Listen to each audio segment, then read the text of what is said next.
Good morning students of class 9। हम लोग chromosome पढ़ रहे थे। क्रोमोसोम में हम लोगों का जो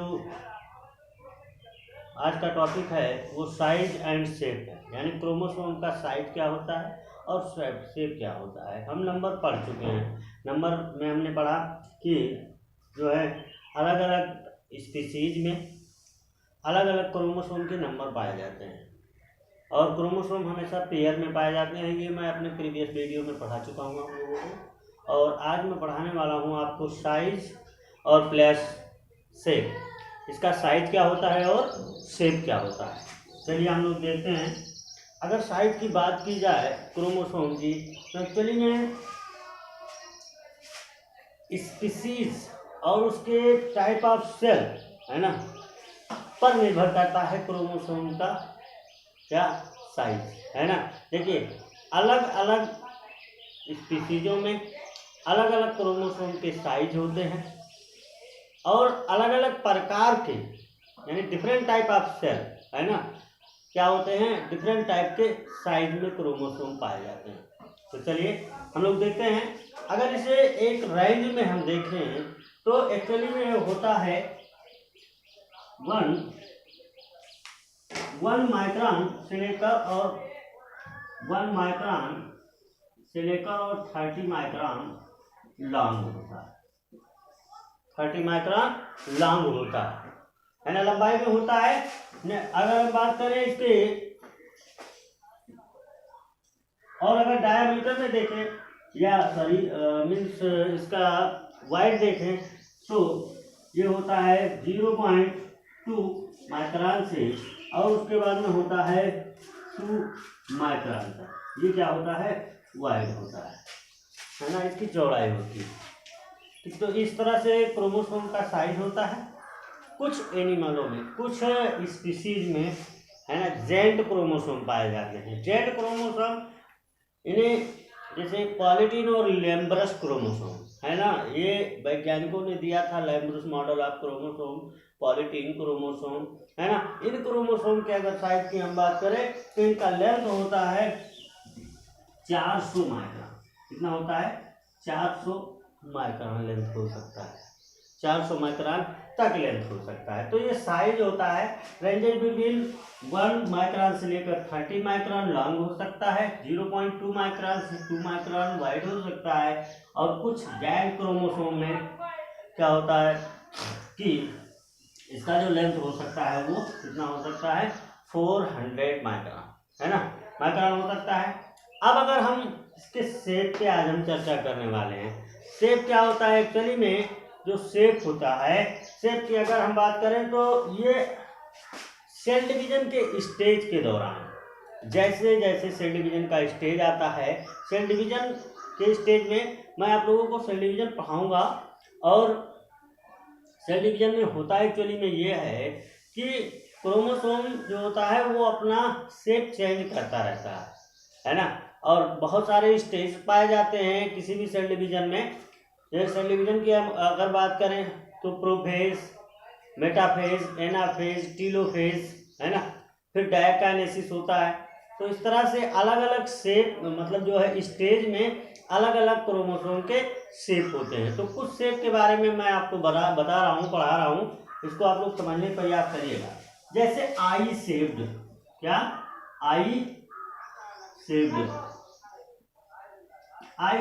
क्रोमोसोम, आई शेप्ड क्रोमोसोम की अगर हम बात करें तो ये क्या होता है, in this type of chromosome जो सेंट्रोमियर, हेलो, ये जो सेंट्रोमियर होता है एक्चुअली में इसका अगर हम डायग्राम बनाएं तो कुछ इस प्रकार से डायग्राम बनता है। यानी देखिए यहाँ क्या है, सेंट्रोमियर क्या है, जो है ये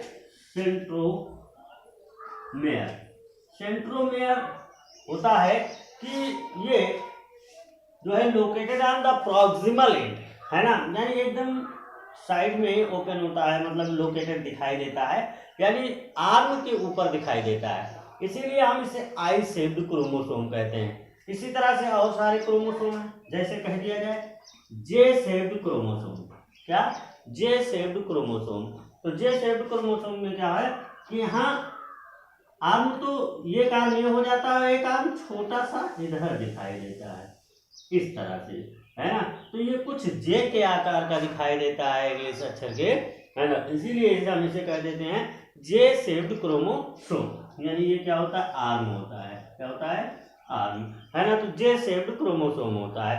इसी तरह से अगर हम बात करें नेक्स्ट, दूसरा आता है यल शेप्ड क्रोमोसोम। क्या आता है, यल शेप्ड क्रोमोसोम। तो यल शेप्ड अगर क्रोमोसोम की हम बात करें तो ये सीधा होता है। कैसे होता है, सीधा, इस तरह से होता है।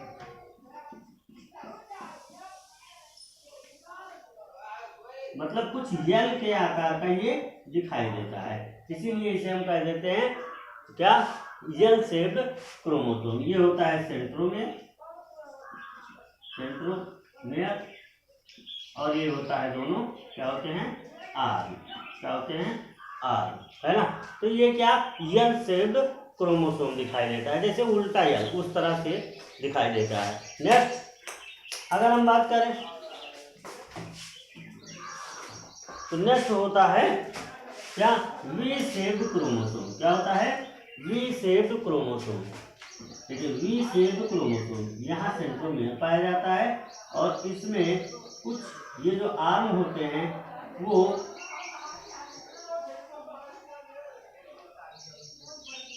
कुछ बी बनाते हैं, बी आकार बनाने का काम करते हैं, विफार बैन वाला, है ना। तो इसीलिए कह देते हैं इसको बी शेप्ड क्रोमोसोम। हाँ, एक चीज और बताएं, और नाम से भी जाना जाता है इनको, जैसे क्या हमने कहा आई शेप्ड, आई शेप को टीलोसेंट्रिक भी कहते हैं। टीलो यानी मतलब क्या है, टीलो रीजन है और यहाँ ऊपर पाए जाते हैं, इसलिए इसे टीलोसेंट्रिक कहा जाता है ना। उसके बाद में दूसरा हम अगर बात करें तो एक्रोसेंट्रिक, जे शेप्ड को क्या कहते हैं, एक्रोसेंट्रिक। एक क्रॉस होता है, क्या होता है, एक क्रॉस, यानी एक आर्म बड़ा होता है और दूसरा आर्म बहुत छोटा सा ऐसे पाया जाता है, तो क्या हुआ, एक्रोसेप्ड क्रोमोसोम हुआ, है ना। यही अगर हम बात करें यल शेप्ड की, तो यल शेप्ड में हमने बताया था कि एक आर्म बड़ा होता है और एक आर्म थोड़ा सा इससे छोटा होता है, किससे, जो मेन आर्म है इससे थोड़ा सा छोटा होता है। तो इसे हम कह सकते हैं क्या, सब मेटासेंट्रिक। क्या, सब मेटासेंट्रिक, यानी कुछ जो है थोड़ा सा कम बीच में। मेटा मतलब क्या होता है, मेटासेंट्रिक मतलब बीच में होता है ना। तो और नेक्स्ट जो बी है, सॉरी वी शेप्ड क्रोमोसोम है। क्या, वी शेप्ड क्रोमोसोम है। इसमें क्या होता है कि दोनों आर्म का जो लेंथ है वो कैसा होता है, एक्चुअली में वो एक्चुअल नंबर में पाया जाता है।